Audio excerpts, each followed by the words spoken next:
won't call anyone with it. You know, we'll sit up on top of there maybe. Yeah, I'm just gonna put it on airplane mode, so. Like some duct tape or what? Oh, yeah. You need some tape, Sheriff? I got gaff tape. Yeah. Leave it to Nick Broadway to do that. All right. Do you think we have everyone, Ange? Do we want to talk in the dark? Do you want to? Should we walk down there and check one more time? Okay. In case someone got hooked in that front area.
Whoever's this is pretty fancy.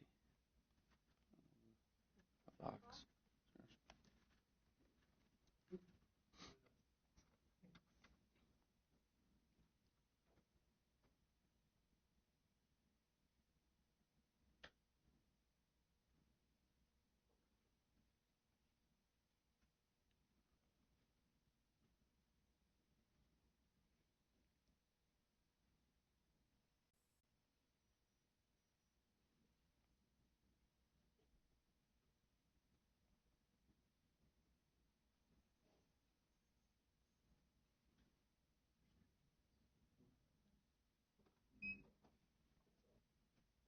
No one else?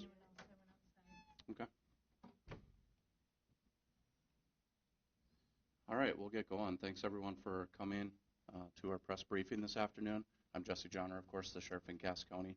I have State's Attorney Birch Burdick up here with me as well.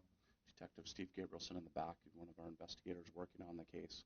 And so just real quick before I get into the details of this, obviously we sent out a number of different pieces of information yesterday in reference to this particular case. We were sending that stuff out as we were getting the information in. And so there isn't really a lot of new information from that stuff that we sent out, but I have had some additional questions from those initial press briefings. And, we have some smaller pieces of information that we can add to that. Okay, so that's kind of where we are. The investigation is still active and ongoing at this point. And so we're continually getting information in as we move forward. So last evening, May 10th, around 9:52 p.m., the Cass County Sheriff's Office was dispatched to a disturbance at 1212 49th Avenue in Fargo, North in Fargo, excuse me. The homeowner, identified as 58-year-old Joseph Larson, was reporting that there was a suspicious person, vehicle, on his property. When one of our deputies arrived, they tried to make contact with the driver of the vehicle, who was later identified as 42-year-old James Meyerhofer. Mr. Meyerhofer fled in his vehicle, driving around Mr. Larson's property. Mr. Meyerhofer eventually crashed into a tree, causing non-life-threatening injuries. Harwood Fire and Rescue helped remove Mr. Meyerhofer from the vehicle, and FM ambulance transported Mr. Meyerhofer to a local area hospital where he was medically evaluated. Upon his release from the hospital, Mr. Meyerhofer was arrested for DUI involving suspected drugs, first offense, DUI refusal, and fleeing in a motor vehicle. Mr. Meyerhofer was transported to the Cass County Jail. During the investigation, deputies learned that Mr. Larson had fired rounds at Mr. Meyerhofer's vehicle. Mr. Meyerhofer was not struck by the gunfire. In speaking with Mr. Larson, he states he did not know Mr. Meyerhofer prior to the incident, so it is unclear why Mr. Meyerhofer was on the property. The investigation is still open and ongoing. Mr. Larson has not been arrested at this time, pending further investigation. As the investigation continues, the Cass County Sheriff's Office will look to get all information to the County State's Attorney's Office for their further review of potential additional charges. I would like to thank our law enforcement and EMS partners who have assisted with this investigation so far, those being the Fargo Police Department, Harwood Fire and Rescue, and FM Ambulance. And at this point, we're still putting the reports together. So, in getting those over to the state's attorney, I can tell you that the state's attorney has not had barely any time to review the report. So it's fairly new to them yet. In fact, Mr. Burdick has not had an opportunity to even review the reports. So, okay. With that, I would take any questions from you guys. So why did Mr. Larson shoot at Mr. Meyerhofer, did you say?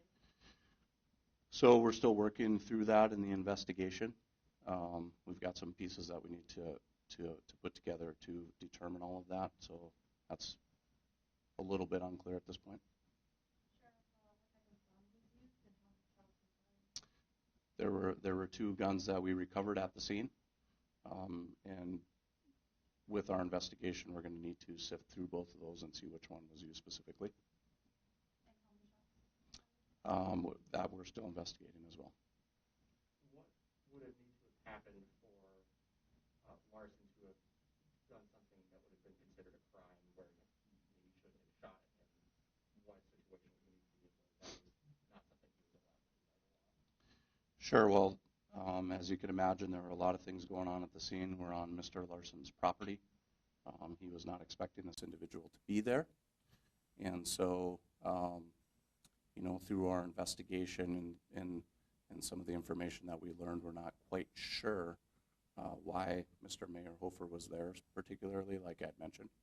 And so we still need to really look at all pieces of the investigation to determine, what Mr. Larson's responsibility would be as far as being on his own property and that type of thing. So. You looked at a criminal complaint from Meyerhofer for an incident back in 2017 in Fargo, and in the report, the officer said that he had a significant criminal history in North Dakota, Minnesota, and New York. Are you guys aware of what types of crimes he's, known for committing? So, to answer your question, Nick, I do not know his full. It sounds like you probably dug into it a little bit more than me at this point, just because of how busy we've been just working through the pieces of this investigation. I am aware of some criminal history that he has. Not as extensive as what you've looked into at this point. But as we go through the investigation, that will certainly be something that we look at. Mr. Burdick's office, I'm guessing, may as well. Was there an altercation Before the shots were fired by the property owner? Yep, so that's still being investigated as well. Certainly what we know is that Mr. Larson at some point felt like, there was danger to him, I suppose. So, but we don't know. We still have some, the problem that we have is that, or not really a problem, but what we're trying to work through right now is that Mr. Larson did ask for an attorney. And so, we can do a lot of additional questioning after that. So. And how big is the property? Is it like a normal yard, or is it like a big, acres? I don't know exactly how big it is, of course, to the exact acreage, but I would say that it's, I'm going to guess, maybe a couple acres, I should say.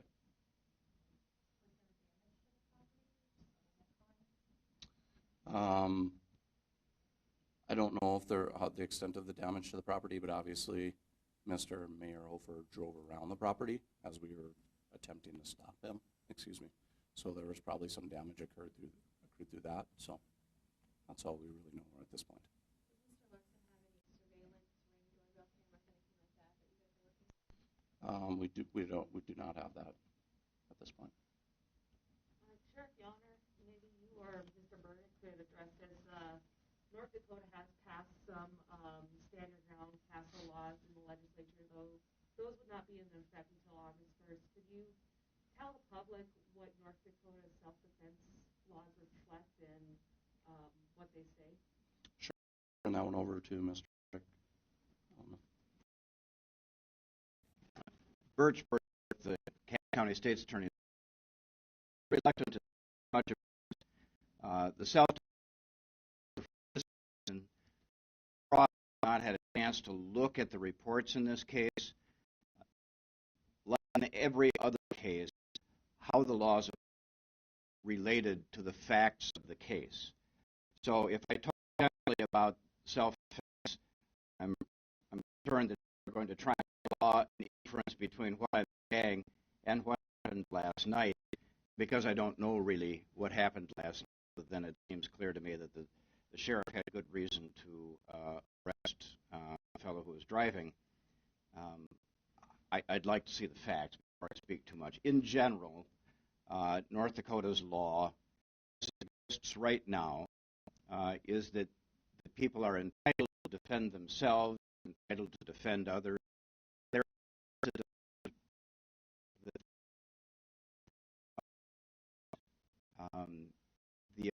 force you use in defense of those things should be the least amount necessary to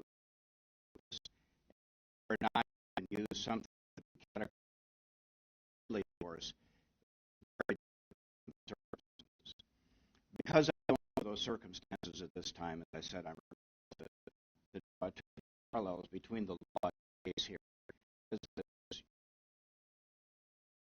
indicated in your question, the legislature in this session has made some additional changes to the self-defense related statutes and broadened them some. They don't go into effect until the 1st of August, so that wouldn't necessarily apply to the circumstances here, although clearly the legislature has telegraphed some ideas of what they think should be happening in North Dakota through this. I'm sure that if something we were looking at fell into that category, those changes, we would have to decide how that applied under our current circumstances. That may be both more and less of an answer than you were looking for.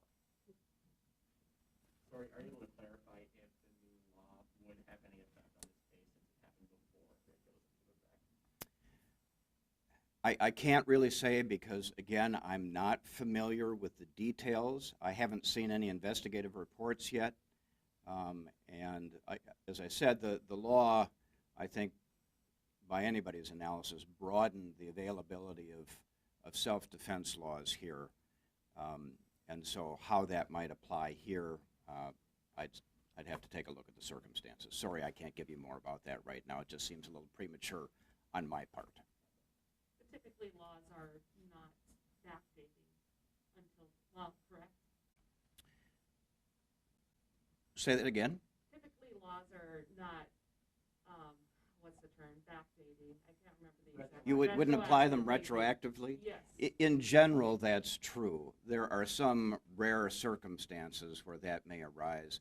I'm not aware that the changes made in the recent session did that related to self-defense.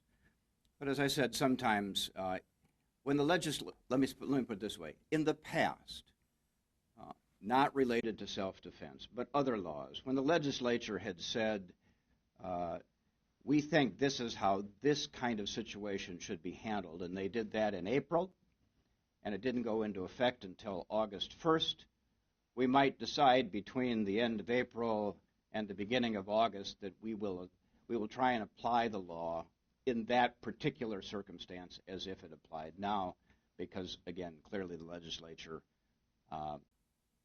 has told us what they think about that. Now, that's not about self-defense. I'm saying, a drug law or something else. If they're getting closer to legalizing something, or if they're making something a lower crime, we'll try and decide whether or how to apply that in those circumstances.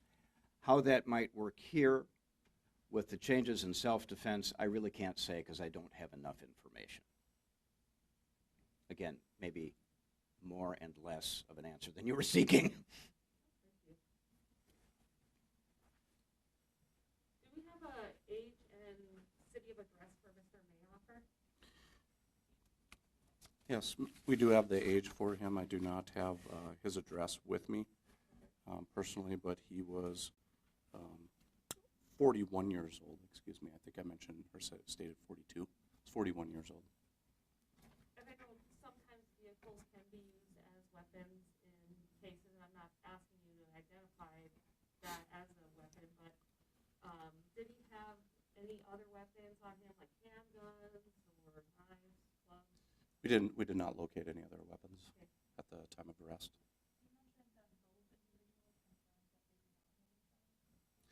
Not both of them. We spoke with Mr. Larson, and he was not, or indicated that he did not know Mr. Mayerhofer. We attempted to speak with Mr. Mayerhofer last evening. We were unsuccessful with that. Do you know why? Why we were unsuccessful?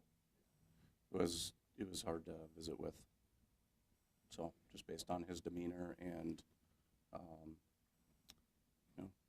there's some information that we'll need to get back from some tests that we ran as far as intoxication and stuff. I don't know if that had a part to play in it or not at this point, but we were unsuccessful in speaking with him. I do not know that until we get some toxicology information back.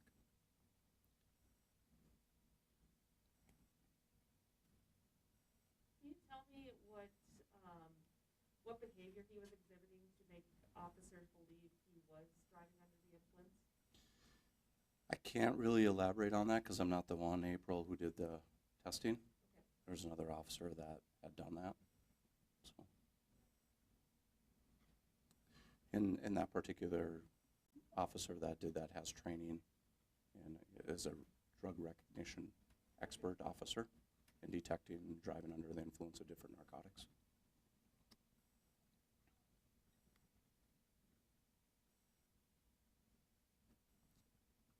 Anything else you guys are wondering? Anything else you wanted to add?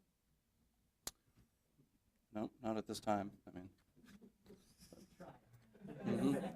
Was Mr. Larson injured at all in the incident? he did not claim any injuries during the incident.